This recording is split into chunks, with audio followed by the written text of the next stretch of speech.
오 나의 자비로운 주여, 나의 몸과 영혼을 주님 은혜로 다 채워 주소서. 이 세상 괴로운 걱정 근심 주여 받아주시고,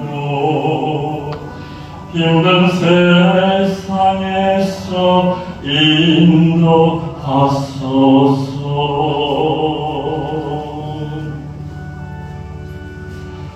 예수,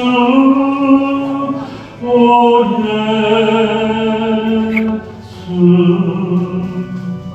지금 오셔서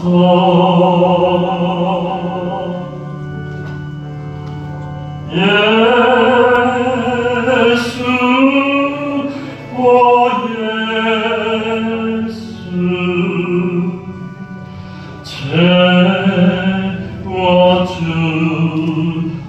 채워주소서. 모여라 주께 찬양하라, 나의 귀한 친구여. 주 이름 앞에 너 두 손 모으고, 오 너의 슬픈 세상 눈물, 너의 쌓인 아픔을 십자가 앞에서 모두 버리고,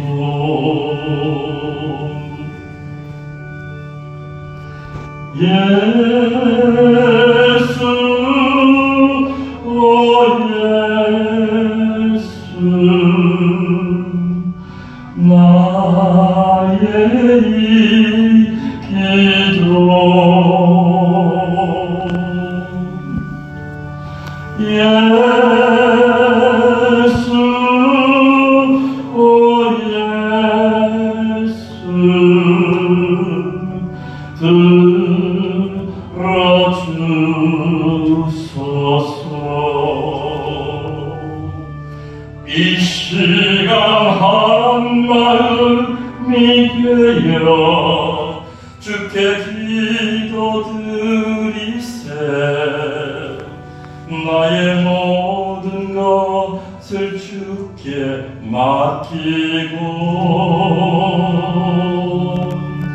진실한 나의 친구 예수, 힘과 위로 주시고, 나의 앞길 인도하여 주시네.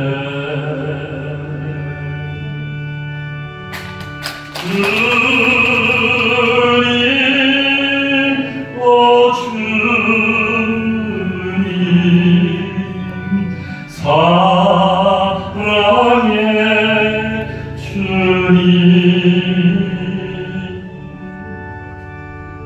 나의 이 기도 들어주소서.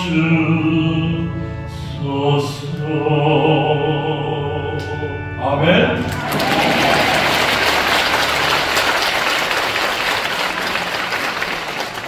아니야, 한 번에만 하다 끝나.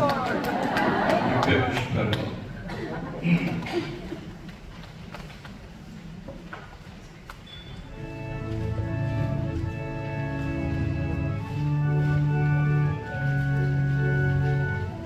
천천히 꽉이 하지 말고. 698번.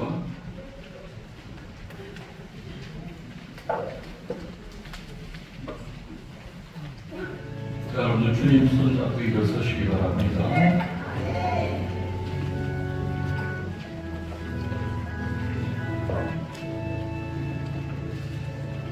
왜 나만 겪는 고난이냐고 불평하지 마세요.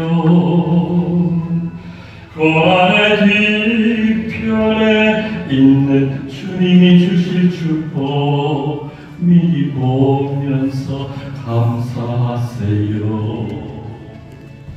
너무 견디기 힘든 지금 이 순간에도 주님이 일하고 계시잖아요. 남들은 지쳐 앉아있을지라도 당신만은 일어서세요. 힘을 내세요. 힘을 내세요. 주님이 손잡고 계시잖아요. 주님이 나와 함께함을 믿는다면 어떤 역경도 이길 수 있잖아요. 간주.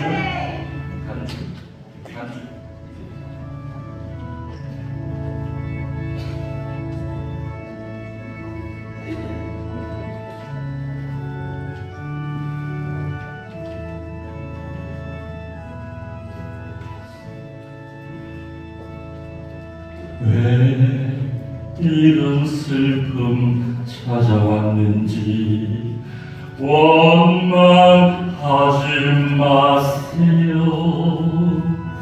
당신이 잃은 것보다 주님께 받은 은혜 더욱 마음에 감사하세요.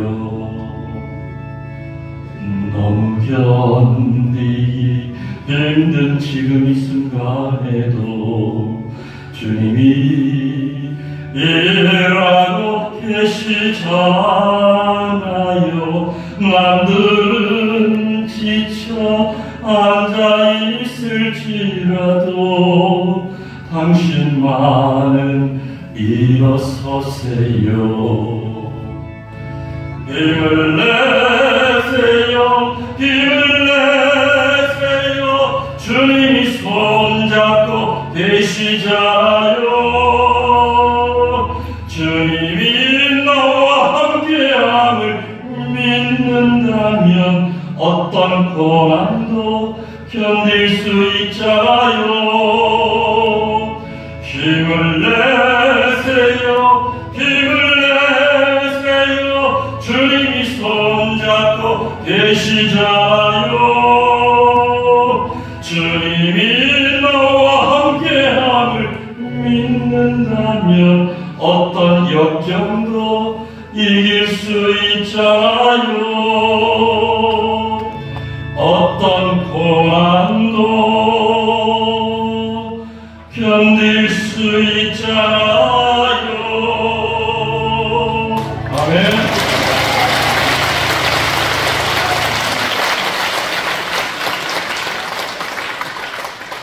여러분들이 나 발동 걸리게 해놨는데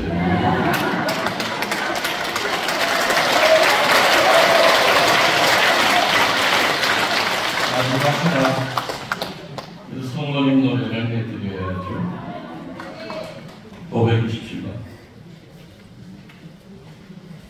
은총의 밤 5년 전에 그때 이 치유 노래 부르고 지금 처음 부르는 거 5년 만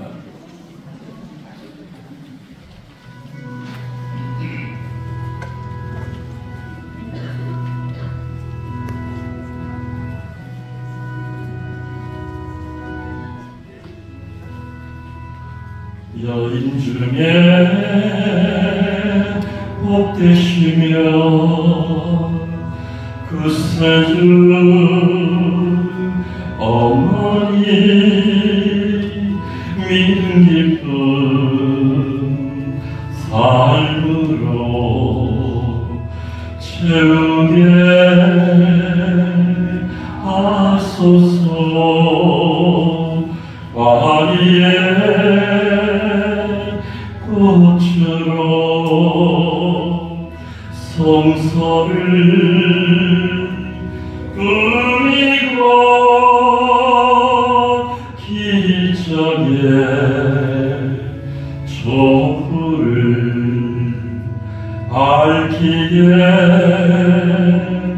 하소서.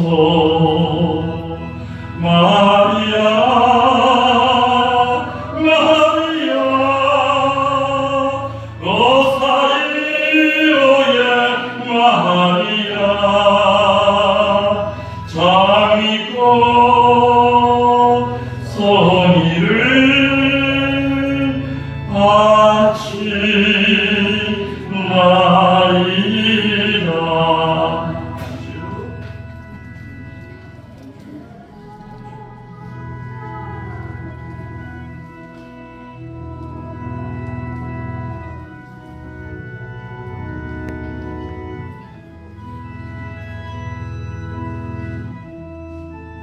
좋죠?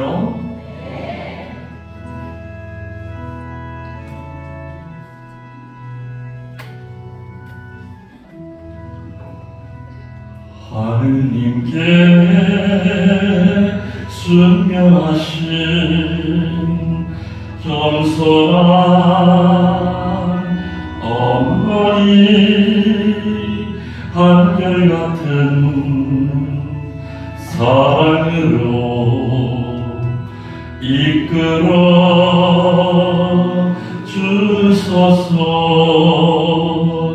순결의 마음으로 찬미를 드리고 은총으로 주신 축복 누리게 하소서. 다같이 손을 들고 마리아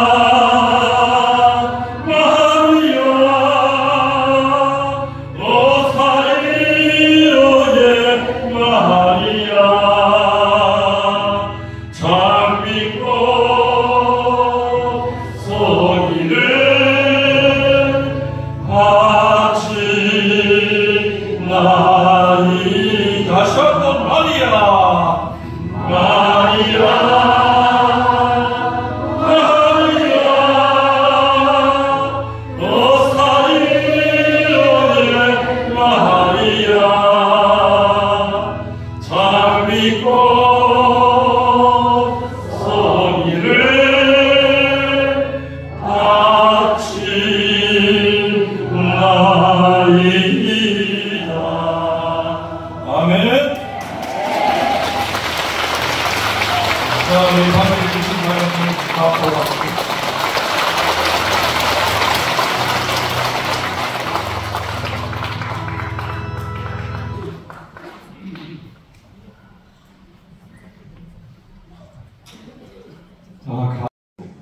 복사해서 나를 줬다는 거예요. 우리 어머니한테. 어머니 걸 가지고 수십 년 동안 보관하는 저한테 얘기하신 거죠. 그래서 그거를 CD로 바꿨어요.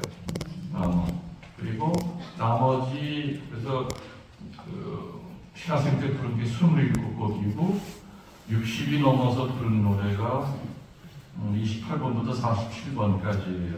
그것이 CD로 나왔는데 아까 얘기했듯이 요즘은 차에 CD가 없으니까 신자들이 USB를 좀 만들어 주시면 안 되겠느냐 해서 USB를 이렇게 단락하나 조그맣게 만들어서 이제 겉장도 좀 바꿨죠. 바꿔가지고 어린 느티나무와 할배 느티나무 이렇게 두 개의 제목을 해가지고서는 USB로 합니다. 그리고 이 USB 글쎄 이거는 기념으로 하나 갖고 계셔도 좋을 것 같은데 그리고 근데 이거 살 돈이 없으신 분들은 유튜브에 들어가시면 김홍열 신부 치유 노래 치면은 아마 1시간 이상, 1시간 반 정도 되는 노래들이 그 유튜브에 있는 노래는 내가 베티 성지에서 불러드린 치유 노래들입니다.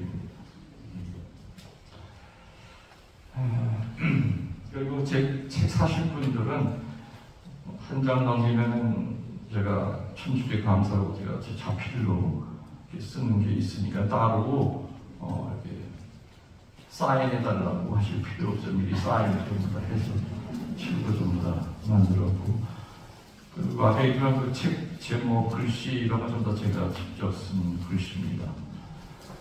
저는 뭐 캐리그라프라고 하는 그 단어가 나오기 훨씬 전부터 저는 이 글 가지고 장난을 좀 많이 했어요. 붓글씨라든지 이런 거 가지고 저 나름대로. 그래서 한참치라고 한 다음에 뭐 캐리그라프라고 하는 뭐 그 단어가 생겼습니다 이러면서 그걸 전문으로 하는 그 사람들이 글자체를 여러 가지를 만들어서 이렇게 하고 있습니다.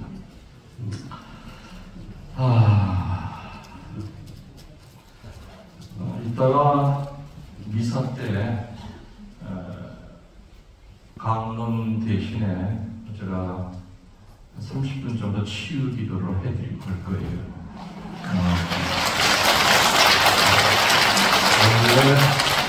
원래 사실 여기 올 때까지만 저는 미사를 안 하는 줄 알았어요. 미사가 없다고 그랬어요. 본당 주님이 미사가 나는 미사 끝나고 바로 가면 되겠다. 왜냐면 이렇게 떠나와 있으면 고양이 2마리가 혼자 있어요. 그래서 이게 참 아무튼 걔네들 집사하느라고 참 힘듭니다. 고양이들은 집사를 자기들이 선택한다고 그래요. 근데 맞는 얘기죠. 왜냐면은 2마리가 다 날 찾아왔어요. 손바닥만한 새끼들이 서재관 앞에 와서 기다리고 있었어요. 그래서 한 마리는 20년이 됐고 벌써 한 마리는 5년이 됐어요. 20년 된 그 루비는 사람으로 따지면 140살이에요. 고양이는 곱하기 7을 해야 돼요. 개들도 곱하기 7. 그리고 쪼꼬라고 하는 애는 서운동성당에 있을 때 보좌 신부한테 매달려가지고 밖에서 들어온 애죠. 걔는 이제 35살이에요. 두 분 다 이제 두 분 다 저와 같이 영성 생활을 같이 하고 있습니다. 그래서 아침에 일어나면 같이 미사 드리고 일독서 걔네들이 해요. 묵주기도 할 때 저는 이제 밖에 나가서 이제 정원에 왔다가 가면 묵주기도를 드리는데 같이 나와서散歩하면서 내가 응하면 답하고 그래요. 그래서 지난 2월 2일 날 종신호원까지 했어요. 쪼꼬 수녀님이. 그래서 수도자들 둘과 같이 이제 살고 있는데 밥은 내가 챙겨서 먹여야 되니까 밖에 나오면은 몸이 다르죠. 또 예를 들어서 내가 뭐 며칠 어디 나갔다 올 때는 그 전에 식복사 자매님을 불러서 며칠 동안 좀 도와달라 나옵니다. 그래서 제가 선택받은 신부예요. 고양이들한테 그냥 걔네들을 선택한 것이 아니죠.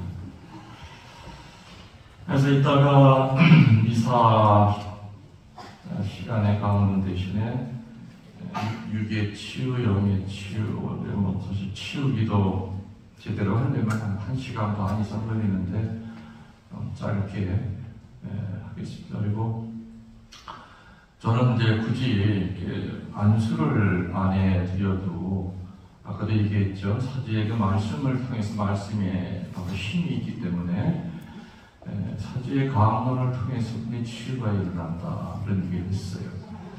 그래서 저는 제가 늘 그 얘기를 하죠. 제 강론은 가능한 한 앞자리에 앉는 것이 신상에 유리하다. 왜냐면은 앞에 앉으실수록 더 잘 보여요. 여러분들의 그 상태가. 그래서 아까도 아침에 어느 형제를 보니까 되게 심장이 안 좋으신 분이 계셨어요. 그런 분이 어떻게 신부님 그분이 아픈 걸 압니까? 하고 물어요. 내가 그 양반을 보면 내 심장이 답답해요. 계속. 그래서 그 양반을 강의하면서 계속 내가 치유 기도를 하고 그리고 이제 한참 지나면서 보면 내가 편해져요. 그럼 그 양반의 심장 치유가 된 거예요. 그분만이 아니라 오늘 많은 분들이 환자들이 많이 들어와 계신 걸로 제가 알고 있습니다. 그래서 원래는 내가 한 1년 정도는 피정을 멈춘 적이 있었어요. 견디기가 힘든 거예요. 강의하는 것만으로도 힘들어 죽겠는데 거기 앉아있는 그 환자들의 아픔이 다 나한테 와요. 그 때문에 내가 너무 지치고 힘들어서 피정을 중단을 하려고 했는데 고해성사 주시는 신부님이 그거 신부님에게 주어진 큰 축복이다. 다른 신부들은 사제들의 다른 신부, 다른 사제들은 신자들의 아픔을 느끼고 싶어도 못 느낀다. 근데 신부님이 그거 느끼지 않느냐? 그 은사를 왜 묻어두려고 했느냐? 그 고백 성사주전 신부님 그 충고를 듣고 다시 이제 피정 지도를 나섰죠. 그래서 아무튼 가능한 한 그 전부터 내 피정은 맨 앞자리에 차지하는 것이 좋다. 그리고 여긴 다행히 그래도 기둥이 중간에 없으니까, 그리고 경사가 져 있으니까 다 보여요. 2층에 있는 것까지 다 보이는데 두 분은 그 2층의 난간에 얼굴이 가려. 그래서 좀 두 양반의 얼굴은 지금 안 보이는데 고개를 좀 잡아 빼든지 조금 앞쪽으로 나와주든지, 네, 그러면은 제가 기도를 해드릴 것 같습니다. 그래서 어떤 분들은요, 이 피정 중에 본인이 치유된 걸 느끼는 분들이 있어요. 어디가 아팠는데 괜찮다, 무릎이 편해졌다, 이렇게 바로 즉시 느끼는 분도 있고요. 어떤 분은 집에 가서 느끼는 분들이 있어요. 또 어떤 분은 지병이 있었는데 병원에 가서 검사하고 난 다음에 그 지병이 없어졌다는 그 얘기를 들으신 분들도 있어요. 물론 제가 이렇게 지금 계속 강의하면서 치유기도 보내는 거는요, 육신의 치유만이 아닙니다. 그 영의 치유, 아까 얘기한 인성의 치유, 그 상처 같은 거, 인성에 상처가 없는 사람이 단 한 명도 없어요. 크기에 나름의 차이가 있을 뿐이지, 어떤 분은 정말 머리끝에서 발가락까지 인성의 상처를 꽉 차 있는 분도 있어요. 근데 그분도 지금 많이 지금 이제 덜어졌어요. 그래서 김은결 신부가 40년 동안 피정 지도를 한 제 강의는 신학교 교수들이 와서 가르치는 지식 전달이 아닙니다. 저는 성서 강의를 하고 있지만 성서 강의도 글자 하나하나에 대한 어법이라든지 히브리어에 대한 그런 거를 가르치는 것이 아니라, 제가 하고 있는 지금 창세기 강의는 창세기 이야기입니다. 이야기 속에 우리 옛날에 할아버지 할머니들이 옛날 얘기 해줬죠. 하지만 그 안에 메시지가 다 있었어요. 선하게 살아야 된다, 어떻게 살아야 된다는 얘기들이요. 그런 것들을 특히 구약은 우리 천주교 신자들이 참 다가쓰기가 어렵습니다. 그리고 신부님들도 구약 성서 가지고는 주일 미사 때 강의를 안 해요. 대개는 신약이죠. 그리고 사실은 일독서 같으면 구약도, 이독서는 서간이 많이 나오죠. 주일에 3독서, 그 다음에 복음은 주로 이제 신약 4복음서인데, 이것을 전부 다 이렇게 종합적으로 이렇게 하는 거가 쉽지 않다 보니까 신부님들이 그냥 편안하게 신약 성서만 가지고, 그날 복음만 가지고 얘기를 해요. 사실은 1독서, 2독서에도 숨어있는 보물들이 너무너무 많습니다. 저는 후배 신부님들한테도 신약 성서만 가지고 하지 말고 좀 1독서, 구약을 가지고도 좀 해봐라. 거기 얼마나 묻혀있는 보물이 너무나 많은지 모릅니다. 2년 동안 평일 강론을 다 끝냈고요. 그리고 이제 주일 강론도 가나다 해가 다 끝나고 계속해서 반복이 됩니다. 그래서 제가 얼마 전부터는 이제 성서 강의를 합니다. 사실은 이 성서 강의는 평화방송에서 하려고 준비했던 것들이에요. 평화방송에서 제가 55주 영성 강의하고 난 다음에 2단계, 2스텝으로 이제 성서 강의를 하려고 했던 거를 평화방송을, 그래서 지금도 평화방송에 와서 강의해달라고 하면 제가 안 가요. 안 가는 이유가 있어요. 1단계 55주 강의하고 난 다음에 나를 못 오게 했어요. 그때 당시에 주교님이 그때 되돌아보면은 사실 지금 잘 이해가 안 가는 게 있죠. 옛날 교리는 화세라는 게 있었어요. 그렇죠? 인보교리가 있었는데 지금 얘기도 하지 않는 지금 교리에 없는 그 인보교리를 왜 하느냐, 사소한 거 가지고 시비를 겁니다. 그래서 김은결 신부 평화방송에 나오지 못하게 해가지고 그때 이제 PD들은 되게 안타까워했죠. 왜냐면은 내가 그때 강의할 때 드디어 기독교 방송 그 시청률을 앞섰었으니까요. 그래서 방송은 돈 싸움입니다. 개신교 쪽은 돈이 많다 보니까 방송국에 좋은 PD들을 많이 데리고 와서 여러 가지 프로그램을 많이 하죠. 근데 한국은 이 평화방송은 이제 돈이 없다 보니까 십몇 년 전에 수도원 탐방을 다시 또 재탕을 해요. 근데 십몇 년 전에 어느 수도원에서 안내하던 수사님이 돌아가신 지가 8년 전에 돌아가셨어. 근데 다시 또 그 수사님이 살아서 또 안내를 하는 거예요. 그러니까 너무 넌센스죠. 이런 것들이. 그러니까 재탕. 그래서 우리 신자들도 평화방송 볼 거 없어 계신거 뭐 방송 보시는 분도 있는 걸로 알아요. 그때 당시에 강국에 제일 바쁠 때였었는데 그때 강국에 있을 때는 하루에 3,000명씩 전국에서 신자들이 몰려왔었어요.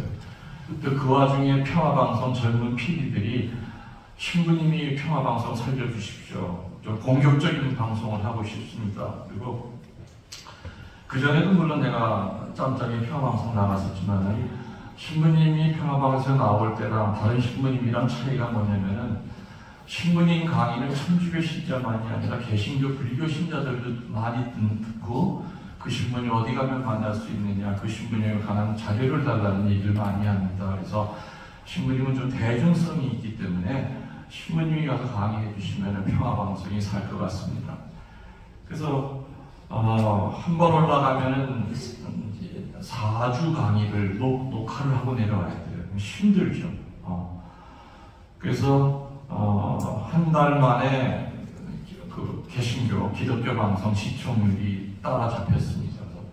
그러니까는 개신교 쪽에서 그때 당시에 아주 잘 나가던 장경동 목사님이라고 들어봤죠. 그 양반 시간대를 내 시간대로 끌어내렸어요. 하지만 그래도 결국에는 나랑은 그 시청률 차이가 10% 이상 차이가 나서 지금도 거기 평화방송 사장 신부님이 저한테 요청을 하면서 신부님 좀 도와주세요. 그래서 나 삐져서 안 가. 오지 말라고 할 때는 지고. 그래서 그 사장 신부님도 그래요. 신부님 그때 계실 때가 평화방송 생김일의 시청률이 최고에 올라갔었는데 그 기록은 아직 깨지질 않고 있습니다. 그래서 좀 은퇴하셨으니까 좀 시간이 많으실 테니까 나 시간 더 없다고, 더 바쁘다고. 지금은 평화방송이 버티고 있는 그런 상황이죠. 그래서 사실은 요즘 내가 강의하고 있는 그 성서 강의도 평화방송에서 아주 준비했던 그런 강의를 저도 다시 한번 이렇게 공부하면서 이유식으로 만들어서 여러분들에게 구약 성서를 좀 어렵게만 느끼지 말고 이렇게 좀 쉽게 좀 접근을 좀 해봐라. 그래서 쭉 한번 훑어드리면은 아마 이제는 제대로 들으신 분들은 구약 성서 봐도 겁내지 않을 거예요. 그리고 그냥 글자 하나 가지고 외워서 이게 뭐야 이게 거룩한 책이 뭐 있다위야 하면서 이제 성경은 과학적인 서적이 아니죠. 그리고 뭐 특히 창세기에는 이제 설화들이 많이 있습니다. 그렇지만 그 설화를 통해서 하느님이 분명히 인간을 만들었을 때 이렇게 고통스럽게 만들지 않으셨을 거다. 아마 죽음도 없었을 거다. 이것은 분명히 인간 쪽에서 뭔가 잘못한 일이 있지 않았겠느냐. 거꾸로 이렇게 올라가서 유추를 하는 겁니다. 그래서 설화가라라고 하는 거를 등장시켜서 이걸 따먹지 말려고 했는데 그걸 따먹었어. 페널티야. 그래서 쫓겨났어. 이러므로써 죄와 죽음이 인간에게 들어오게 된 거구나. 그 메시지가 분명히 정확한 거예요. 그래서 구약 성서에서 어떤 합리적인 거라든지 과학적이고 이성적인 것을 찾으려고 하면은 대각통 터져. 머리 포개져. 그래서 그런 수고를 내가 여러분들이 하지 않게끔 미리 이야기처럼 안내를 하는 겁니다. 롯의 이야기서부터 아브라함과의 관계에서부터. 그러니까 결론은 뭐예요? 돈 안 내니까는 들으라 이 얘기예요. 그래서 아셨죠? 네. 아까 우리 첫 시간에 그 상처 얘기를 했어요. 인성의 상처를 치유하는 교회의 전통적인 방법이 4가지가 있는데 첫 번째는 사제에게 청해라. 그런 은사를 가지고 있는 사제에게 청해라. 들으셨죠? 두 번째는 올바른 성사 생활해라. 고해 성사를 특히 모고에 대해서 신경 써야 된다. 거짓 고해의 유혹이 올 때마다 단호하게 뿌리치고, 고백서 안에는 사제만 계신 것이 아니라 예수 그리스도께서 직접 내 죄를 듣고 사해 주시기 위하여 사제의 입을 가지시고 감각적으로 우리 귀에다 들려주시는 것이라는 거 믿고, 어떤 유혹이 오더라도 또 내 죄가 진홍색처럼 붉다 하더라도 담대하게 준비 잘해서 성사 보시면서, 특히 후회냐 회개냐 하는 것을 그 경계를 잘 아셔야 된다는 거죠. 이제 알아들으셨죠? 네. 후회는 뭐라고요? 자기 중심이에요.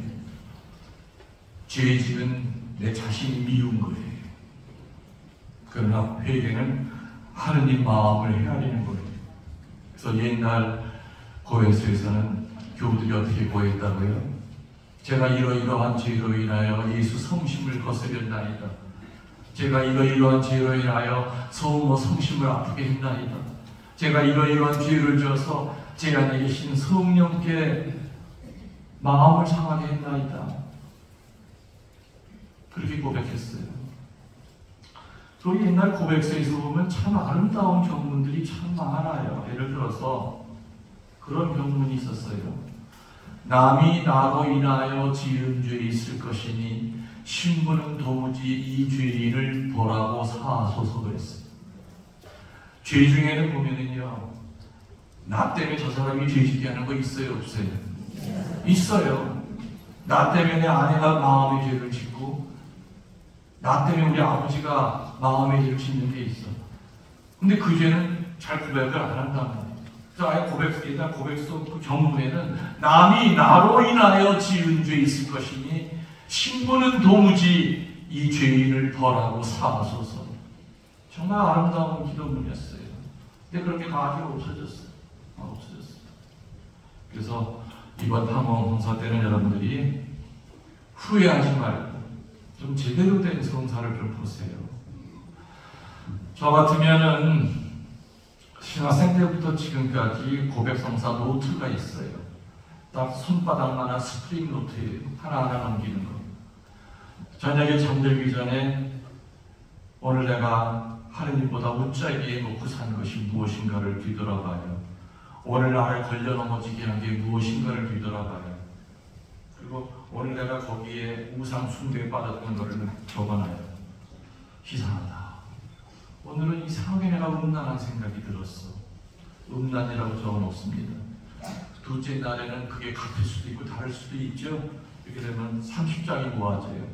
저는 지금도 신학생 때도 지금도 한 달에 한 번 꼭 고해 성사를 봐요. 성사 보기 바로 전날 그 30장을 뒤돌아보면은 제일 횟수가 많은 게 있어요. 그게 내가 깊이 성찰할 거리 1번이 돼요. 그래서 고해 성사는 준비가 필요해요. 훈련이에요. 그냥 들어가는 게 아니라 준비해요. 저는 성사 보고 나면 벌써 그 다음 날부터 그 다음 한 달 후가 준비 들어가요. 그 영적 노트를 가지고. 그 영적 노트를 보면은 뭐 신학생 때도 지금까지는 거의 한 200권 이상이 돼요. 보면 73년도부터 시작이 된 노트예요. 그 신학생 그 순진했었을 때 세상 이거 가지고 이렇게 힘들어했구나. 내 일기를 보는 것 같죠. 그리고 내가 어느 때부턴가는 반복되던 그 악습이 없어졌어요. 내가 내 자유로워진 거예요. 그러면서 또 다른 악습이 또 나타나기 시작해. 어느 해인가는 또 그것과 또 싸우는 모습이 그 고해 성사 영적 노트에 보면은 내가 살아온 모습이 보여요. 이러다가 제가 원하는 것은 그거예요. 성인, 성녀들이 우리와 똑같은 인간이었다면 나도 성인 될 수 있다. 나도 성인 사제로 살아갈 수 있다. 여러분들 아시죠? 성녀들이 수녀들보다도 남편 아이 키우는 성녀들이 훨씬 더 많아요. 여러분과 똑같이 가정생활했던 삶에서 성례된 사람들이 더 많다 이 얘기야. 성인 성녀들은 신부 수녀들만 되는 거 아니에요. 신부 수녀들은 매일 안 돼. 거의가 자식 키우면서 일하면서 들에 나가서 일하고 그러면서 성인 성녀 된 거예요. 그분들이 됐다면 내가 왜 못 돼? 이런 자신을 가져야 된다 이거예요. 그렇죠? 주눅 들지 말고 주눅 필요가 없죠. 그래서 군인도 만인을 내기 위해서 훈련하지 않습니까? 마찬가지로 우리들도 어떤 그런 훈련, 영적 훈련을 끊임없이 해야 돼요. 그래서 저는 신자들 제가 있는 곳에 와서 미사 드리고 나면은 제 방음 이런 걸 다 하다못해 옷장까지 난 다 이렇게 오픈을 시켜요. 다 보라고 그래요. 보면 정리정돈이 잘 돼 있죠. 근데 일부러 보여주기 위해서 한 게 아니에요. 난 신학생 때부터 그렇게 하고 살았어요. 그리고 하다못해 옷을 접는 것도 늘 똑같기 때문에 저절로 각이 져. 올려만 놔도. 근데 내가 그 정리정돈한 것을 신자들이 보면 다 놀래. 난 그걸 보고 또 놀래. 이렇게 안 사나? 다 이렇게 사는 줄 알았더니 이렇게 안 사나 봐? 대충 이렇게 치고는데 옷 정리 같은 걸. 그래서 내가 그걸 보여주는 이유는 딱 한 가지예요. 사람은 혼자 있을 때 경계해야 돼요. 그걸 한문으로는 신독이라고 해요. 혼자 있을 때 경계해야 됩니다. 사람은 혼자 있을 때 무너지기가 쉬워요. 보는 사람 없으니까 막 살기가 쉬워요. 마음도 흩어지기가 쉽고. 저는 그래서 하다못해 런닝샷 하나를 개일 때마다 흩어진 내 마음을 정리해요. 이런 것이 바로 영적 훈련이라고 저는 봐요. 특히 물론 사제들도 다 저처럼 정리를 잘하는 사제들은 아니에요. 같은 아버지 엄마 밑에서 나왔는데 셋째 신부는 말 안 해요. 말 안 해요. 근데 저는 장남이다 보니까 어릴 때부터 동생들 넷이 있었잖아요. 그러니까 동생들은 어찌저찌 나는 그 정리했어요. 옷도 걸어놓고 항상. 그게 이제 습관이 된 거죠. 그러한 그 정리, 혼자 있을 때 늘 내 자신을 경계하는 그 습관, 이런 것들이 나중에 뭐가 도움이 되느냐. 어느 성지, 어느 성당을 가더라도 일단 저는 깨끗하게 정리를 해요. 있어야 될 곳에 세우고, 그야말로 정말 마스터 플랜을 머릿속에 딱 짜주는 거죠. 지금 제가 살고 있는 곳도 처음 이 땅을 보러 왔을 때 제 눈에는 이미 지금 현재 펼쳐지는 그 모습이 제 눈에는 이미 다 드러나 있었죠. 그래서 이러한 그 영적인 훈련, 눈이 있어도 보지를 못하고 귀가 있어도 듣지를 못하는 것이 아니라 어떤 그 영안이 있을 때는 우리들의 그 완덕은 분명히 다람쥐 책바퀴 돌듯이 그 자리에 머물듯이 분명히 앞으로 나간다는 겁니다. 세 번째로 내 인성의 상처를 치유시키는 교회가 침세운 문제는 뭐냐? 성모님께 매달려라. 성모님께 매달려라.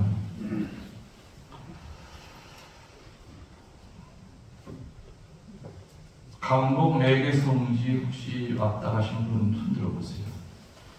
제가 있을 때 오신 분도 있고 또 그걸 흔들어 계세요. 그다 50% 이상은 매개성지 아름답죠. 거기는 제가 있을 때 성지 선포가 됐어요. 그때가 114년 성당 설립 114년 만에 된 거예요. 가톨릭은요 그렇게 성지 선포를 쉽게 안 해요. 근데 한국교회에 저는 걱정하는 거가 각 교구마다 앞을 다퉈서 경쟁적으로 성지를 선포해요.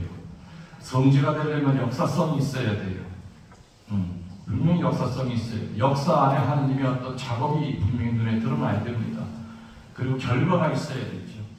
이런 여러 가지가 종합이 됐을 때 교회는 장엄하게 선포를 합니다. 순교 성지든지 또 성모님 성지든지. 그 성모님 성지가 선포되고 난 다음에 아까도 얘기했지만은 그 동네의 그 경제가 달라질 정도로 전국에서 많은 분들이 왔어요. 거기 강북에 보면 강북 IC가 있습니다. 중부 내륙 고속도로 강북 IC가 있는데 어느 날 도로공사 사장이 전화가 왔어요. 누구십니까? 도공 사장이래요. 근데 왜 전화하셨어요? 그랬더니 감사드린대요. 강호가 씨가 전국에서 꼬레비였는데 털비가 갑자기 10위 안으로 들어갔대요. 그래서 이유가 뭔가 하고 알아봤더니 거기 오늘 신부님이 와가지고 거기 성지를 만들어 놨는데 전국의 사람들이 강호가 ICU에서 들어온대요. 그 털비가 올라갔다는 거예요. 감사하다고 그 얘기까지 들었죠. 그만큼 강곡 성지 되기 전 훨씬 전 오래전부터 이 대한민국 땅에서 성모님 성지가 만들어진다면은 강곡 성지가 첫 번일 거다는 얘기를 옛날 신부님들은 다 하셨어요. 옛날에는 강곡이라고 하지 않고 장원이라고 불렀어요. 근데 어느 날 거기 청미천을 경계로 저쪽이 경기도가 되고 이쪽이 충청북도 음성이 된 거예요. 그래서 한동안은 이천장원, 경기도 음성장원 부르다가 우체부들이 헷갈리니까 그 이름이 두 개가 헷갈린다. 그래가지고서는 다리 건너 저쪽 장원이 읍이다 보니까 거기서 장원이라고 하는 타이틀을 가져갔고요. 이쪽 지금 성지가 있는 성당에 있는 이쪽은 옛날부터 부르던 이름이 감곡, 단감자의 계곡곡자예요. 땅이 달어. 그래서 전국에서 제일 맛있는 햇살의 복숭아가 강곡에서 나오죠. 그래서 제가 있는 주변에 보면 전부 다 복숭아 맛이. 또 제가 있는 월정리는 법적으로 돈사나 축사를 못 세워요. 오로지 복숭아밭. 그 4월 달이 되면 강곡은 전체가 다 무릉도원이 돼요. 제가 얼마 전에 넷플릭스에서 십몇 년 전에 했던 그 삼국지를 다시 한번 시리즈로 봤어요. 보면서 뭘 봤냐면은 유비, 관우, 장비가 복숭아밭에서 도원 결의를 하는 걸 제가 봤어요. 그러면서 뭐라 그랬냐, 우리가 태어난 날짜는 달라도 죽을 날짜는 같아야 된다. 그게 도원 결의거든. 그래서 그거를 보고 그래, 우리 뒤에 스님이 하는 복숭아밭이 있으니까 우리 신자들 오면 4월달에 도원 결의를 하자. 태어난 날짜는 달라도 내가 죽는 날 같이 죽자. 다 하기 싫대. 아무튼 성모님 성지가 선포되고 난 다음에 정말 많은 분들이 찾아왔죠. 그리고 많은 분들이 축복을 받았어요. 치유가 됐어요. 지금도 유튜브에 보면 1시간 45분짜리 강곡맥의 성지 영성에 대한 강론이 아마 지금 조회수가 한 50만 명 정도 정도로 나오는데, 지금도 그 강의를 듣고 강곡 성당을 찾아가시는 분들이 굉장히 많아요. 성모님께 매달려라 됐습니다. 그러면 너의 인성의 상처가 치유가 된다.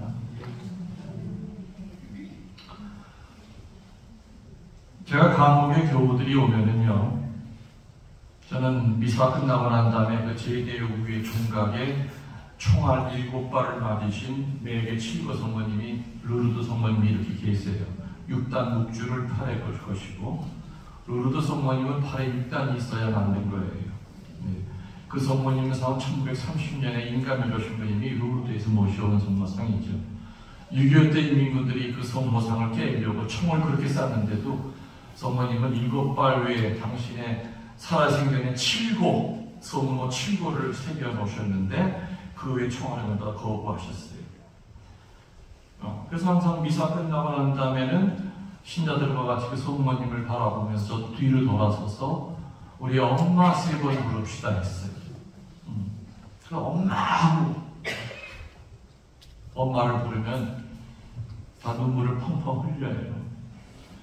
어떤 나이가 많으신 자매님은 미사 끝나고 내 손을 잡고, 신부님 제 나이가 76인데 전 자기는 엄마 얼굴도 못 봤대요. 그래서 한평생 엄마를 그리워했는데 세상에 강곡 와가지고 성모님이 이제 엄마인 걸 이제 알았어요. 앞으로 죽는 날까지 이제는 엄마라고 부를 거예요. 성모님이 이렇게 엄마로 계신 걸, 그렇게 엄마를 그리워했답니다. 엄마 찾아주셔서 감사합니다. 그러셨어요. 그래서 강곡 성지에 와서 성모님을 엄마로 찾아가는 사람들이 굉장히 많다는 거죠. 여러분들, 엄마 사랑하는데 무슨 논리가 필요하고 공부가 필요해요? 그쵸? 필요 없어요. 그냥 엄마는 엄마예요. 저는 성리 신부하면서 아마 모르긴 몰라도 이 세상에 나와 있는 성모님께 관련된 책은 적어도 한 60% 이상 제가 읽었어요. 또 성모님과 관련된 제가 논문도 여러 편을 썼어요. 그렇지만 제 머릿속에 남아있는 성모 신심은 아주 간단해요. 그 옛날 우리 어머니, 나를 낳아준 우리 어머니가 당신 무릎에 앉혀놓고 묵주기도 가리키면서 하셨던 말, 그거가 내가 가지고 있는 성모 신심의 처음이자 마지막이에요. 그게 뭐냐? 성모님께 매달리면 성모님 절대 거절하시지 않는다는 거예요. 성모 신심은 그거예요. 다른 게 필요 없어. 엄마 사랑하는데 무슨 논리가 필요하고 이론이 필요합니까? 갓 태어난 아기는 자기 엄마를 모르죠. 옛날 조산원에서는 아이들이 가끔 바뀌었어요. 근데 갓 태어나자마자 아기가 자기 엄마를 안 되면 다른 바구니에 누려고 하면은 아줌마 잠깐만, 내 바구니는 저쪽에서 두 번째 거야. 근데 갓 태어나긴 자기 엄마를 모르다 보니까 바구니가 바뀌는 경우가 있어요.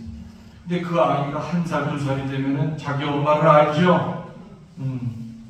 턱 밑에 점이 있는 저 여인이 배 아파서 나를 위해 대신 죽을 수 있는 내 엄마구나. 저절로 알아요.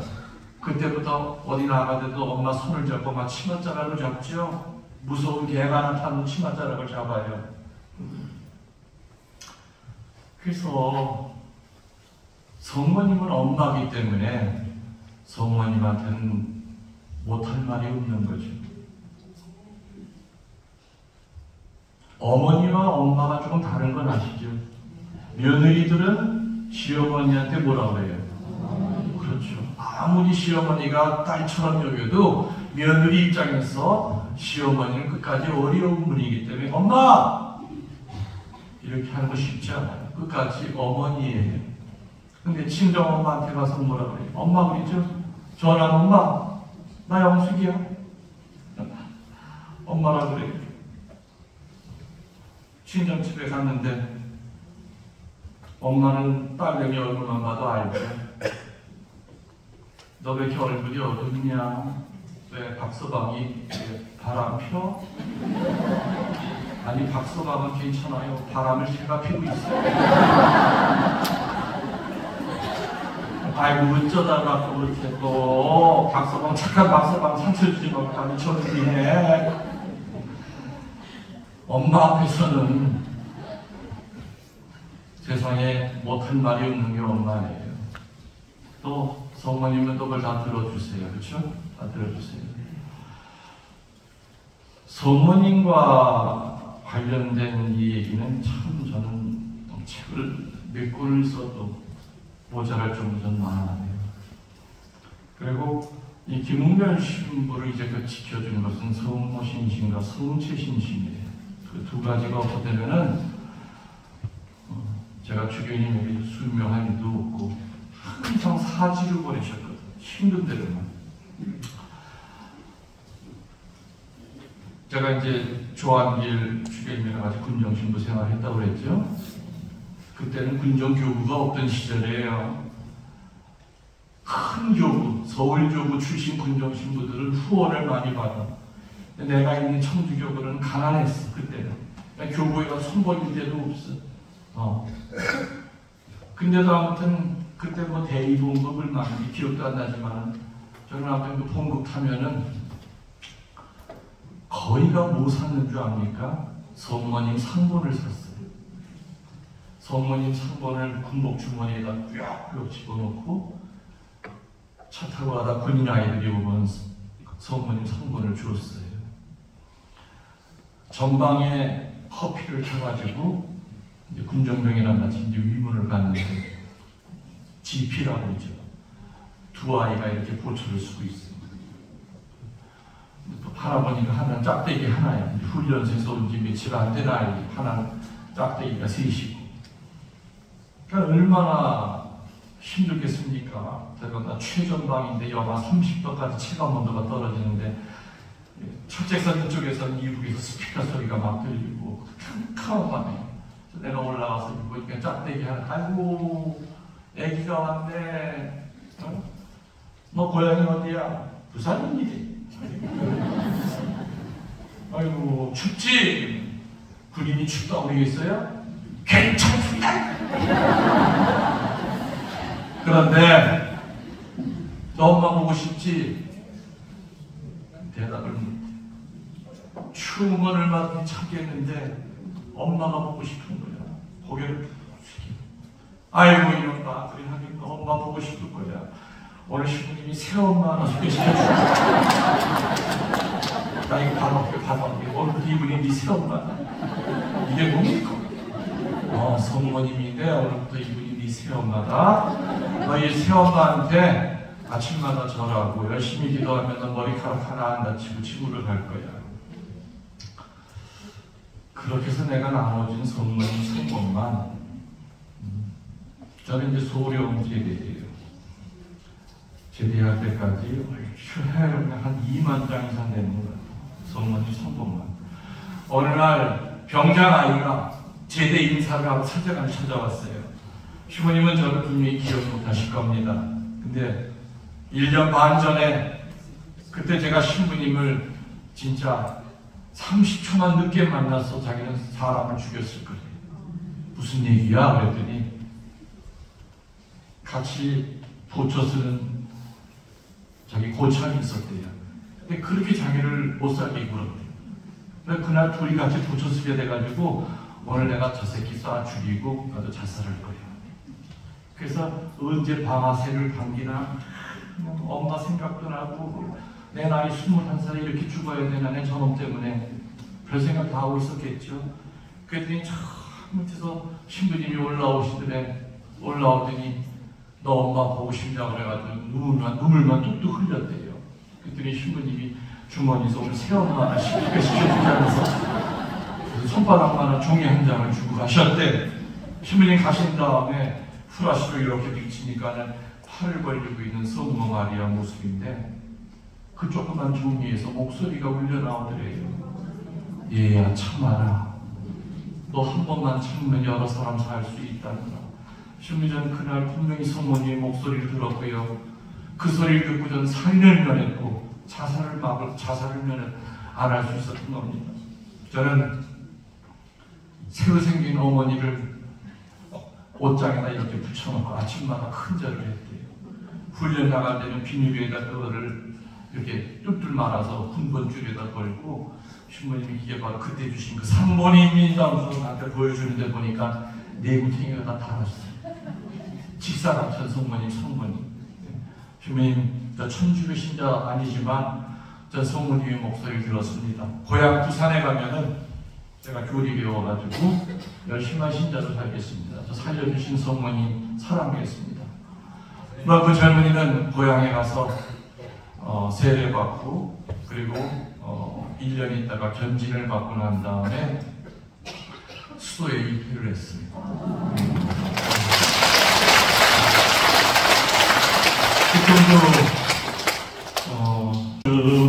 죽기까지 나의 이름 잊지 않으셨네.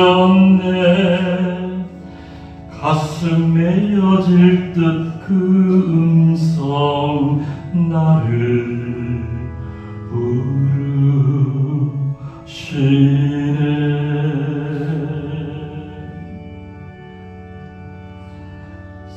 사랑한다 너를 사랑한다 너를 부족해도 가난해도 아파시는 할 때도 사랑한다 내가 너를 원한다.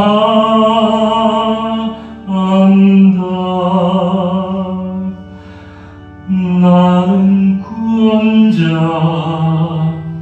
예수 너의 사랑 사랑이다.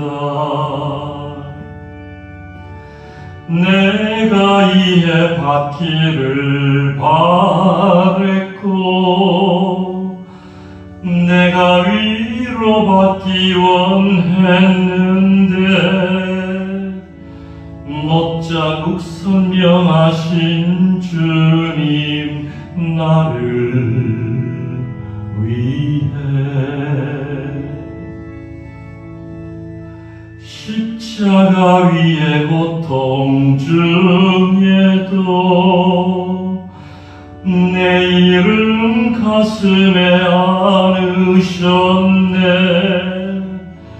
녹아내릴 듯한 그 눈길 내게 말하시네.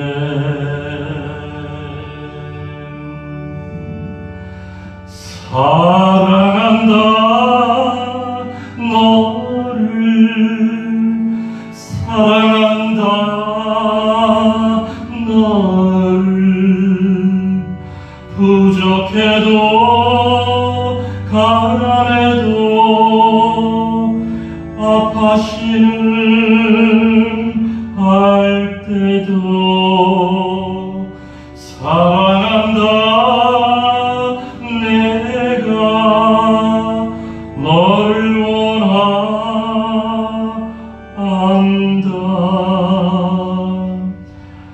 나는 구원자 예수 너의 사랑이다.